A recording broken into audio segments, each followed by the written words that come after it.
Hi, everyone. Thank you so much for coming to class tonight. Tonight, we are going to be continuing working with sellers, and we are going to be covering two of the possible forms, if not the forms that you will be using when you have a listing with a seller. So the first document that we're going to go over tonight is the Market Conditions Advisory. You may have heard that saying in real estate, um, when somebody asks, how's the market doing? Somebody might respond with, the market's great. It's always a good time to buy and sell. I don't have a crystal ball. That is this document. So because we cannot predict what the future holds, this is why we have our buyers and our sellers sign this form. We only, here at ProSmart, we only require the Market Conditions Advisory, otherwise we call it the MCA form, to be signed by the sellers. But it is also really good to have your buyers sign it too. Again, because they are part of a transaction, they also need to understand that the market goes up and it goes down. So before I go into any further explanation of what this form is, let's just read it. All right, so the real estate market is cyclical and the real estate values go up and down. The financial market also changes, affecting the terms on which a lender will agree to loan money on real property. It is impossible to accurately predict what the real estate or financial market conditions will be at any given time. The ultimate decision on the price a buyer is willing to pay and the price a seller is willing to accept for a specific property rests solely with the individual buyer and the seller. The parties in a real estate transaction must decide on what price and terms they will be willing to buy and sell in a light market conditions, their own financial resources, and their own unique circumstances. So this is where we as agents come in. We're going to run comps, not only for our sellers so that they know what they could sell their home for. We want to run comps on a offer for our buyer so that we know that they're putting in an offer, a value on an offer that supports the price the seller is wanting. The parties must, upon careful deliberation, decide how much risk they are willing to assume in a transaction. Any waiver of contingencies, rights, and or warranties in the contract may have adverse consequences. The buyer and seller acknowledge that they understand these risks. So depending on the market, you may advise them to make their offer stronger by maybe doing an appraisal shortfall or completely waiving their appraisal if they're putting a lot of money down, assuming you've had a conversation with the lender and maybe the lender can get a appraisal waiver. I don't know, whatever those conversations are, just make sure that you know what you're talking about when you're starting to advise them of any kind of waivers, contingencies. Buyer and seller assume all responsibility should return on investment, tax consequences, credit effects, or financing terms not meet their expectations. The parties understand and agree that the brokers do not provide advice on property as an investment. Brokers are not qualified to provide financial, legal, or tax advice regarding a real estate transaction. Therefore, brokers make no representation regarding the above items. Buyer and seller are advised to obtain professional tax and legal advice regarding the advisability of entering into this transaction. The undersigned accept and understand the foregoing and knowledge receipt of a copy of this advisory. Sign and date. So just to recap, this is a very simple form, but it's a very important one. And what it says, like when you're going to your listing appointments, so you can, clearly tell your sellers and buyers what this document is. A simple way of describing it is we don't have a crystal ball. We can't predict what the market's going to do. What you and the seller agree on is what the contract states. So if the market goes up, the seller can't say, oh, I know we're under contract for 500,000, but I know that I can now get 600,000. You need to up your offer to 600,000, even though we're already under contract for 500. They cannot do that. And on the reverse side of that, if the market crashes, the buyer can't come back and say, I know that we're under contract for 500,000, but the market's crashed. It's only worth 400,000. I think you need to, or we need to revise the contract and reduce the purchase price. You can't do that. You have agreed upon X amount, and that is the price that you will move forward with. Doesn't mean that they can't back out for any other reasons. Maybe it doesn't appraise, whatever it might be, but that's when the contract and the timelines come in. But that's a great way to describe this form to your clients when you do a listing presentation. Any questions on the market conditions advisory?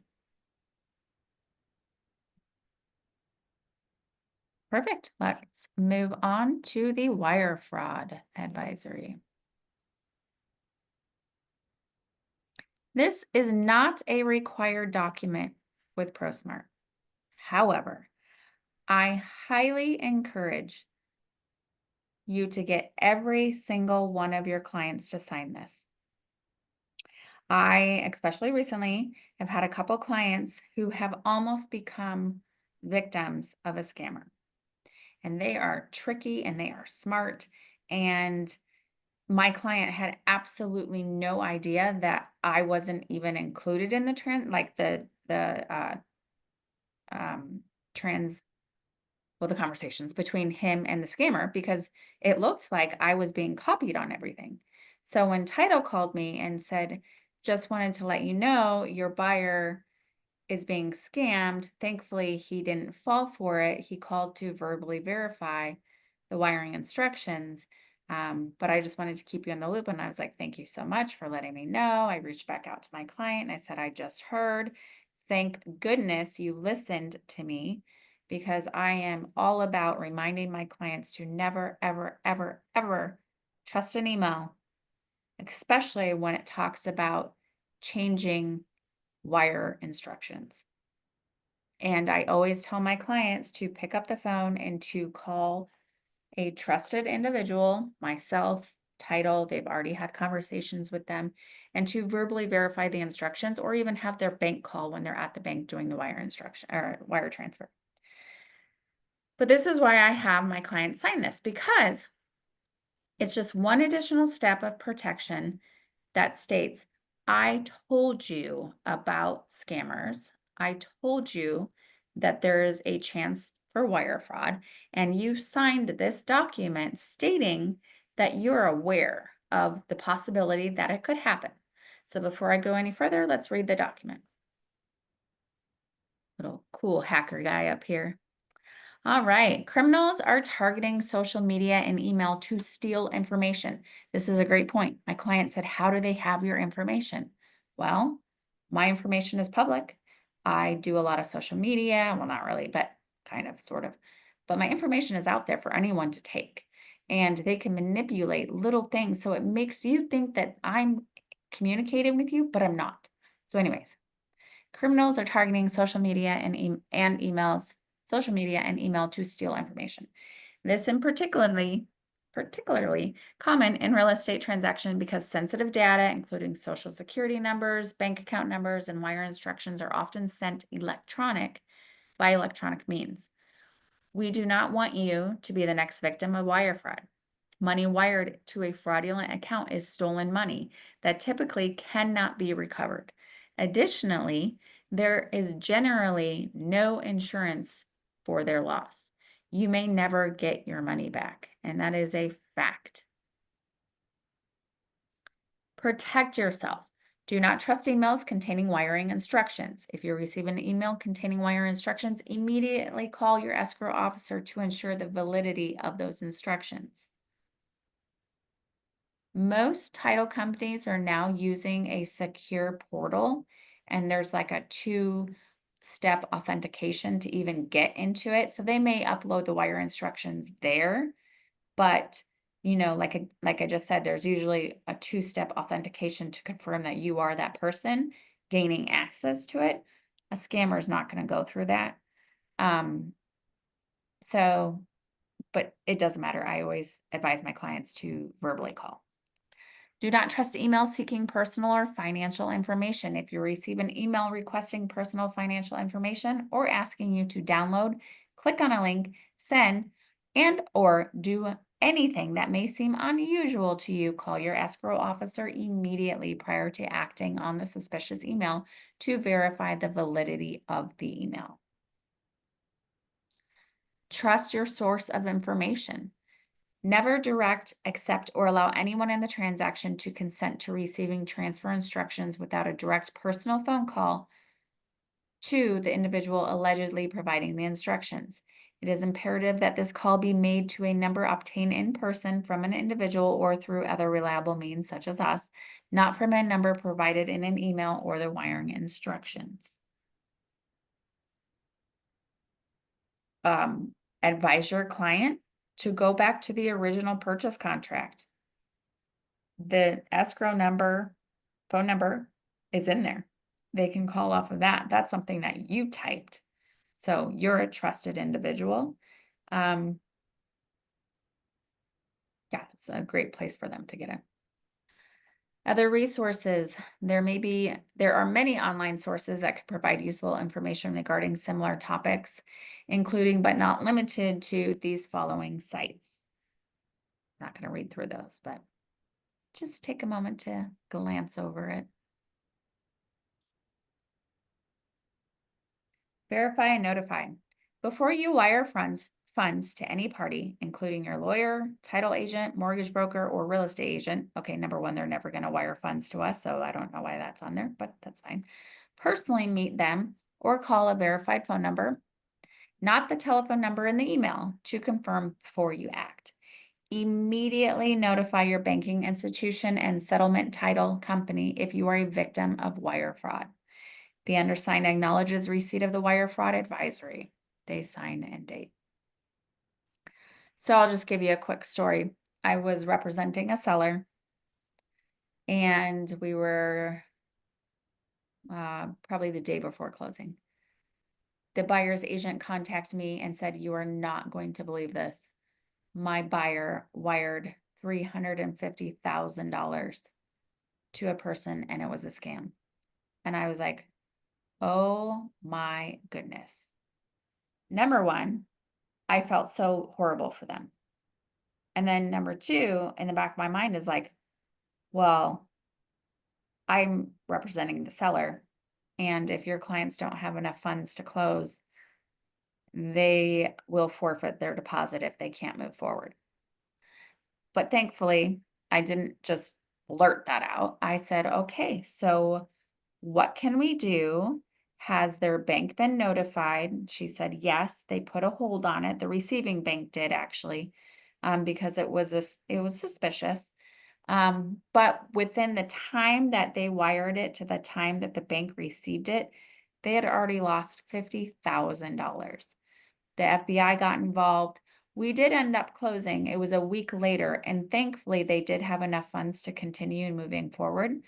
But those are just a couple.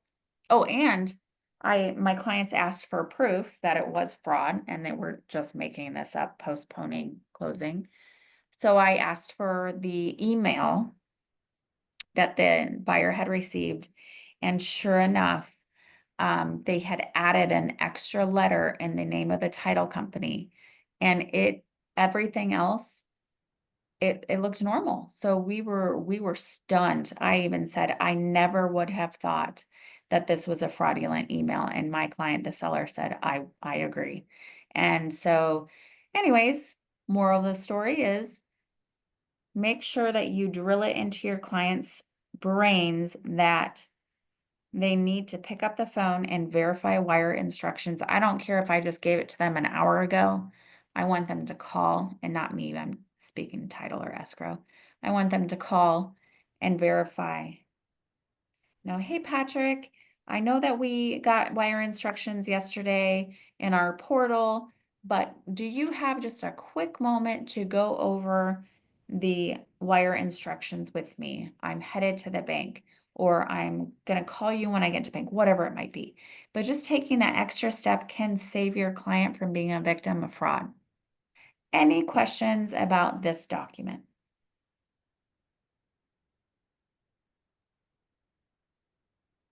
Perfect. Well, that is all the material that I had for tonight. I like to keep the classes short and sweet, and I don't want to give you too much information because I want to keep our classes entertaining, and I want to focus just on the material. So if you have no questions about the class's material, I just wanted to let you know, thank you so much for coming this evening. Have a great night, and I will see you next week. Thank you.